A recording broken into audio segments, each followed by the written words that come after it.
പരിശുദ്ധ അമ്മ.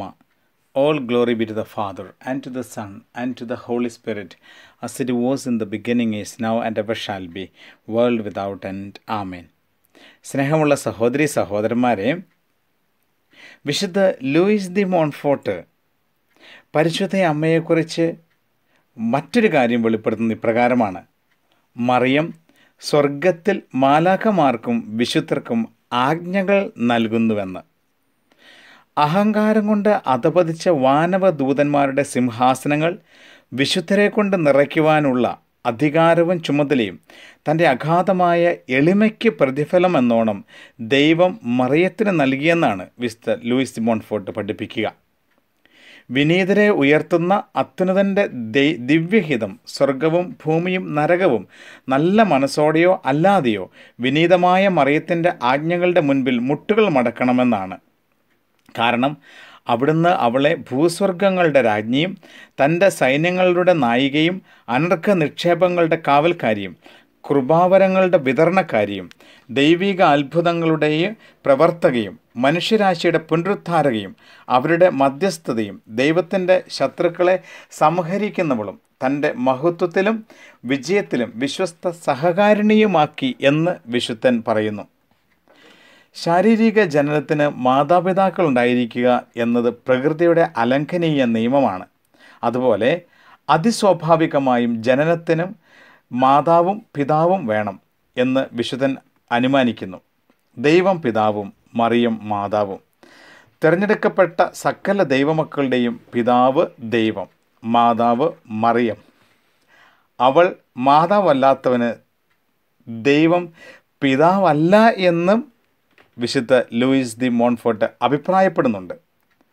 സത്യവിശ്വാസ വെളിച്ചമില്ലാതെ ശീശ്മയിലും പാഷാണ്ഡതയിലും അലഞ്ഞു നടക്കുന്ന ചിലർ മറിയത്തെ നിരസിക്കുകയും വെറുക്കുകയും ചെയ്യുന്നു. അവർക്ക് മാതാവായ മറിയം ഇല്ലാത്തതുകൊണ്ട് തന്നെ തങ്ങളുടെ ദൈവം പിതാവാണ് എന്ന് പറയുന്നതിൽ ഒരുപാട് അടിസ്ഥാന രാഹിത്യമുണ്ടും എന്ന് വിശുദ്ധൻ പറയുകയാണ്. കാരണം ഒരു കുഞ്ഞ് തനിക്ക് ജീവൻ നൽകിയ മാതാവിനോടെന്ന പോലെ അവർ മറിയത്തോട് അല്ലെങ്കിൽ അമ്മയോടെന്ന വിധത്തിലുള്ള സ്നേഹ ബഹുമാനാദികൾ കാണിക്കുമായിരുന്നു എന്ന് വിശുദ്ധ ലൂയിസ് ദി മോൺഫോർട്ട് അഭിപ്രായപ്പെടുന്നു. അബദ്ധമാർഗത്തിൽ ചരിക്കുന്നവരെ തിരഞ്ഞെടുക്കപ്പെട്ടവരിൽ നിന്ന് തിരിച്ചറിയുവാനുള്ള ഏറ്റവും സുനിശ്ചിതവും തെറ്റുപറ്റാത്തതുമായ അടയാളം അവരുടെ മറിയത്തോടുള്ള വെറുപ്പും നിസ്സംഗതയുമാണ് എന്ന് വിശുദ്ധൻ അഭിപ്രായപ്പെടുന്നു. അവർ വാക്കാലും പ്രവൃത്തിയാലും രഹസ്യമായും പരസ്യമായും ചിലപ്പോൾ തെറ്റായ ആശയം പ്രചരിപ്പിച്ചും മറിയത്തോടുള്ള ഭക്തിയാദരവുകൾ നശിപ്പിക്കുവാൻ പ്രയത്നിക്കുന്നു എന്ന് വിശുദ്ധൻ അഭിപ്രായപ്പെടുകയാണ്. ചില സഭാപിതാക്കന്മാരുടെ അഭിപ്രായമനുസരിച്ച് മറിയത്തിൽ നിന്ന് ജനിച്ച ആദ്യ മനുഷ്യൻ ദൈവവും മനുഷ്യനുമായ ക്രിസ്തുവാണ്. രണ്ടാമത്തേത് ദൈവത്തിൻ്റെയും മറിയത്തിൻ്റെയും ദത്തുപുത്രരായ മനുഷ്യരും. മനുഷ്യവർഗത്തിൻ്റെ ശിരസായ ക്രിസ്തു അവളിൽ നിന്നും ജനിച്ചതുകൊണ്ട് മറ്റവയവങ്ങളായ തിരഞ്ഞെടുക്കപ്പെട്ട സകലരും അവൾ വഴി തന്നെയാണ് ജനിക്കേണ്ടതെന്ന് ഈ വിശുദ്ധൻ അഭിപ്രായപ്പെടുന്നു. ഒരു ശിശുവിൻ്റെ ശിരസ്സു മാത്രമോ അവയവങ്ങൾ മാത്രമോ ആയി ഒരു മാതാവും പ്രസവിക്കുന്നില്ല. അപ്രകാരം സംഭവിക്കുന്നുവെങ്കിൽ അത് പ്രകൃതിക്ക് ഒരപവാദമായിരിക്കും. അതുപോലെ കൃപയുടെ തലത്തിലും ശിരസ്സും അവയവങ്ങളും ഒരേ മാതാവിൽ നിന്നാണ് ജാതമാകേണ്ടത്.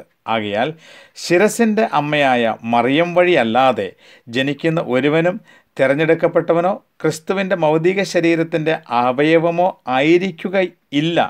പ്രത്യുത കൃപയുടെ തലത്തിൽ അവനൊരു വികൃത ജീവിയായിരിക്കുമെന്ന് യഥാർത്ഥ മരിയ ഭക്തി എന്ന പുസ്തകത്തിൽ വിശുദ്ധ ലൂയിസ് ദി മോൺഫോർട്ട് അഭിപ്രായപ്പെടുന്നു. കൂടാതെ ഇപ്പോൾ ക്രിസ്തു പരിശുദ്ധ കന്യകയുടെ പാവനോദരത്തിൻ്റെ ഫലം കൂടിയാണ്. ഭൂസ്വർഗവാസികൾ സകലരും അനുദിനം 1000 പ്രാവശ്യം നിന്റെ ഉദരത്തിൻ്റെ ഫലമായ ഈശോ അനുഗ്രഹീതനാകുന്നു എന്ന് ആലപിക്കുന്നു.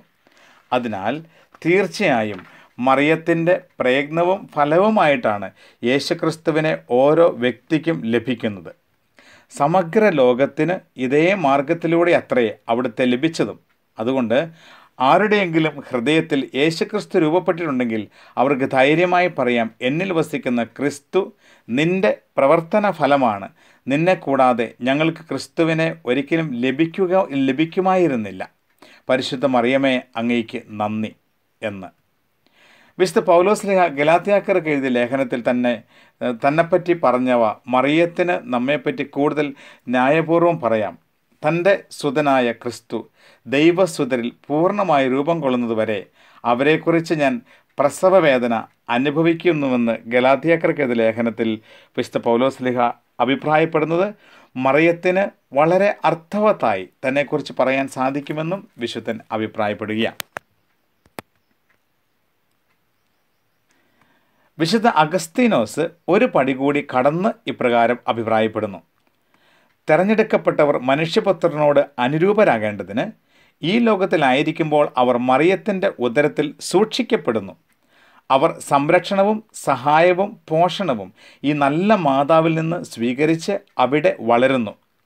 നീതിമാന്മാരുടെ ജന്മദിനം എന്ന് സഭ വിശേഷിപ്പിക്കുന്ന മരണം വരെ അവൾ അവരെ സംരക്ഷിച്ച് മഹത്വത്തിലേക്ക് ആനയിക്കും. കൃപാവരത്തിൻ്റെ അഗ്രാഹ്യമായ രഹസ്യം തിരസ്കൃതർക്ക് അത് തികച്ചും അജ്ഞാതം. തിരഞ്ഞെടുക്കപ്പെട്ടവർ പോലും അത് കുറച്ച് മാത്രമാണ് ഗ്രഹിക്കുക എന്ന് വിശുദ്ധൻ അഭിപ്രായപ്പെടുന്നു.